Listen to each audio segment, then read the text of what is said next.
کیا جہنم کی پکار عرش تک پہنچ سکتی ہے؟ کون خوش نصیب جہنم سے اللہ کو پکار کر بچ گیا؟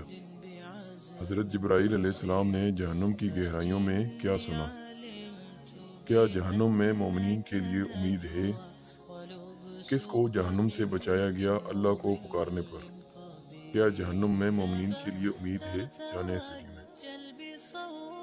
صحابی رسول حضرت عبداللہ بن مسعود رضی اللہ تعالیٰ عنہ سے روایت ہے، ایک بار ایک شخص بارگاہ رسالت میں حاضر ہوا۔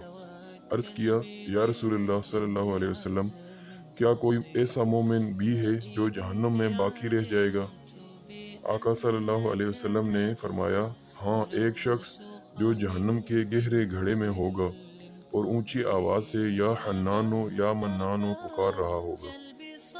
اس کی آواز بلند ہوگی یہاں تک کہ حضرت جبرائیل علیہ السلام سنیں گے تو تعجب سے کہیں گے، العجب العجب، یعنی عجب بات ہے، عجب بات ہے۔ پھر حضرت جبرائیل علیہ السلام عرش الہی کے سامنے حاضر ہوں گے، سر سجدے میں رکھیں گے۔ اللہ پاک فرمائے گا، اے جبرائیل اپنا سر اٹھاؤ۔ حضرت جبرائیل علیہ السلام سر اٹھائیں گے۔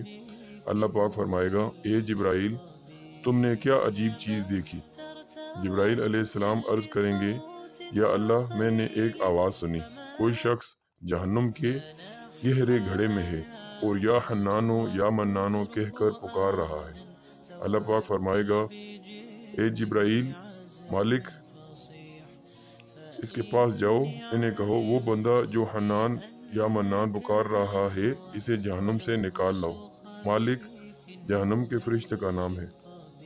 حضرت جبرائیل علیہ السلام جہنم کے دروازے پر تشریف لے جائیں گے، دستک دیں گے۔ حضرت مالک علیہ السلام باہر آئیں گے۔ حضرت جبرائیل علیہ السلام انہیں اللہ پاک کا حکم سنائیں گے۔ حکم سن کر حضرت مالک علیہ السلام جہنم کے اندر چلے جائیں گے۔ ہمارے پیارے آقا صلی اللہ علیہ وسلم نے فرمایا، جیسے ماں اپنے بچوں کو پہچانتی ہے، حضرت مالک علیہ السلام ایسے ہی جہنم کو پہچانتے ہیں۔ اس کے باوجود آپ اس یا حنانو یا منانو پکارنے والے شخص کو تلاش نہیں کر پائیں گے۔ باہر تشریف لائیں گے، حضرت جبرائیل علیہ السلام سے عرض کریں گے، یا جبرائیل جہنم نے گہرا سانس لیا ہے، اس لیے کون سی چیز پتھر ہے، کون سی چیز لوہا ہے اور کون انسان ہے، اس کی پہچان نہیں ہو رہی۔ حضرت جبرائیل علیہ السلام دوبارہ عرش الہی کے سامنے حاضر ہوں گے، سر سجدے میں رکھیں گے۔ اللہ پاک ارشاد فرمائے گا، اے جبرائیل سر اٹھاؤ، تم یا حنانو یا منانو پکارنے والے کو کیوں نہیں لائے؟ حضرت جبرائیل علیہ السلام عرض کریں گے، مولا داروغہ جہنم حضرت مالک علیہ السلام نے معذرت کر لی ہے۔ وہ کہتے ہیں، جہنم نے سانس لیا ہے، اس کی وجہ سے پتھر، لوہے اور انسانوں کے درمیان کوئی فرق نہیں بچا ہے، کسی چیز کی پہچان نہیں ہو رہی۔ اللہ پاک فرمائے گا، اے جبرائیل مالک سے کہو میرا بندہ جہنم کے فلاں گڑھے میں فلاں کونے میں اس طرح پڑا ہوا ہے۔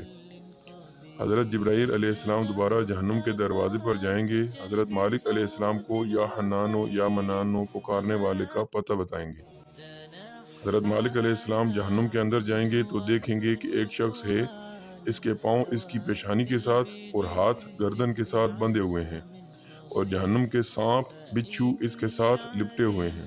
حضرت مالک علیہ السلام اس کی زنجیریں توڑ دیں گے اور جہنم سے نکال کر جبرائیل علیہ السلام کے حوالے کر دیں گے۔ حضرت جبرائیل علیہ السلام اسے لے کر عرش الہی کے سامنے حاضر ہوں گے اور سر سجدے میں رکھ دیں گے۔ اللہ پاک فرمائے گا، اے جبرائیل سر اٹھاؤ۔ جبرائیل علیہ السلام سر اٹھائیں گے۔ اب اللہ پاک اس بندے سے فرمائے گا، اے میرے بندے، کیا میں نے تیری بہترین تخلیق نہیں کی تھی؟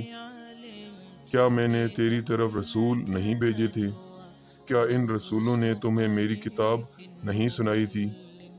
کیا میرے رسول نے تجھے نیکی کا حکم نہیں دیا تھا؟ تجھے برائی سے منع نہیں کیا تھا؟ وہ بندہ ان تمام باتوں کا اقرار کرے گا، یعنی کہے گا، ہاں یا اللہ پاک، تو نے میری بہت اعلیٰ تخلیق فرمائی، تیرے رسول بھی تشریف لائے، انہوں نے تیرے احکام بھی سنائے۔ اللہ پاک فرمائے گا، پھر تو نے فلاں فلاں گناہ کیوں کیے؟